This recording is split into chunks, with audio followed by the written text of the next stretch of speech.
வணக்கம் நேயர்களே. ஒரு சன நெரிசல் மிக்க சாலையில் காரில் பயணித்த இளைஞர் அந்த காரின் மேற்கூரையில் எழுந்து நின்று அதற்குள் இருந்த தன்னுடைய காதலியையும் எழுந்து நிற்க சொல்லிவிட்டு உல்லாசமாய் அந்த நெரிசல் மிக்க வீதியில் பயணித்தது மட்டுமில்லாமல் அதில் ஒரு பியர் போத்தலையும் கையில் வைத்துக்கொண்டு மதுபான போத்தலையும் கையில் வைத்துக்கொண்டு அதையும் குடித்து கொண்டு வேற பயணம் செய்திருக்கிறார். ஆனால் அந்த சாலை மிகவும் நெரிசலான ஒரு சாலை, வாகன நெரிசல் அப்படி இருக்கும். அப்போ அவர் கார் ஓடினது பிரச்சனை இல்லை.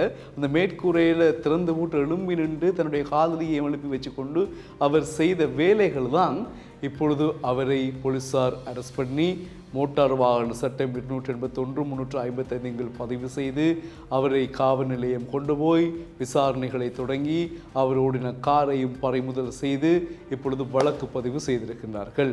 இந்த சம்பவம் எங்கே நடந்தது என்பதற்கு முன்னால் இந்த சம்பவத்தில் ஈடுபட்ட அந்த நபர் சாதாரண ஒரு மனிதன் அல்ல.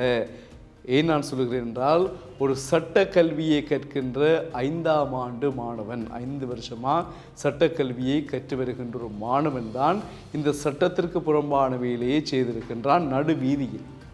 அப்போ பாருங்கள், கற்க கசடர கற்பவை கற்றவை நிற்க அதற்கு தகன்ற வள்ளுவருடைய திருக்குறள் முதலாவது கூற்று இல்லையா? இந்த கல்வியில் முதலாவது குறள். இந்த குறளை நாங்கள் எப்படி படிக்கிறோமோ படித்த மாதிரி நடந்து கொள்ள வேண்டும் என்பதுதான் அந்த குறளின் அர்த்தம். சட்டக்கல்வி படிக்கிறார், 5 வருஷமாக படிக்கக்கூடிய 5ஆம் ஆண்டு மாணவன் நடு ரோட்டில் காரில் எழும்பி நின்று மேற்கூரை ஓப்பன் பண்ணி எழும்பி நின்று காதலியை எழுப்பி வேர்போத்திலையும் குடிச்சு கொண்டு ஓடுறாருண்டா 5 வருஷமாக சட்டக்கல்வியில் என்னத்தை படித்தான் அந்த மாணவன் இந்த கேள்வி எழுப்புதா இல்லையா?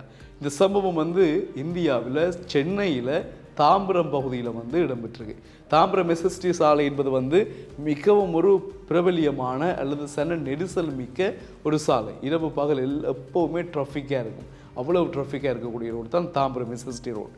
அது மட்டும் இல்லாமல் அதில் நிறைய வாகனங்கள் வருது. அப்போ நிறைய பேர் முகம் சுளிக்க செய்த செயலாகவும் நிறைய பேருக்கு டிராஃபிக்கில் இடைஞ்சல் ஏற்படுத்திய செயலாகவும் இந்த சஞ்சய் என்கின்ற 23 வயது சட்டக்கல்லூரி மாணவன் செய்த செயல் அநேகருடைய அதிருப்தியையும் ஏற்படுத்தி துறைப்பாக்கம் போலீசார் அவ்விடத்திற்கு வருகை தந்து அவரை கையும் மையமாக பிடித்து கொண்டு போய் வழக்கு பதிவு செய்து காரையும் பறிமுதல் செய்திருக்கிறார்கள். அப்போ இந்த சம்பவத்திற்கு இந்த தண்டனை காணுமாண்ட உண்மை என்னப்படுத்த வரையில் காணாது. என்னென்ன மாதிரி உச்ச வரம்பின் அடிப்படையில் தண்டனை அந்த மாணவனுக்கு கொடுக்க வேண்டுமோ கொடுக்க வேண்டும். சாதாரண ஒரு பாமரனாக ஒரு கல்வியறிவில்லாத சும்மா சாதாரணமாக படித்த ஒருவன் கூட நடு ரோட்டில் இவ்வளவு பப்ளிக்கான இடத்துல காரில் எழும்பி நின்று டிரைவிங் பண்ணி போத்தில் வச்சு செய்வானா? யோசிச்சு பாருங்க உறவுகளை, நாங்கள் செய்வோமா? இப்போ படித்தவன் தான் பிளவுறான், படித்தவன் குடும்பம்தான் விவாகரத்துக்கு போகுது, படித்தவன் குடும்பம்தான் நடு ரோட்டில் சந்தி சிரிக்கிற மாதிரி செயற்பாடுகள் ஈடுபடுறாங்க, படித்தவன் தான் பெரிய பெரிய குளறுபடிகளை ஏற்படுத்துகிறான், படித்து நல்ல பதவியில் இருக்கிறவன் தான் நாட்டில் பெரிய அநியாயத்தை ஏற்படுத்துகிறாங்க, ஊழலில் ஈடுபடுறாங்க, எத்தனையோ விஷயங்களை செய்கிறாங்க, களவு கொள்ளை எல்லாம் செய்கிறது படித்தவன் தான்.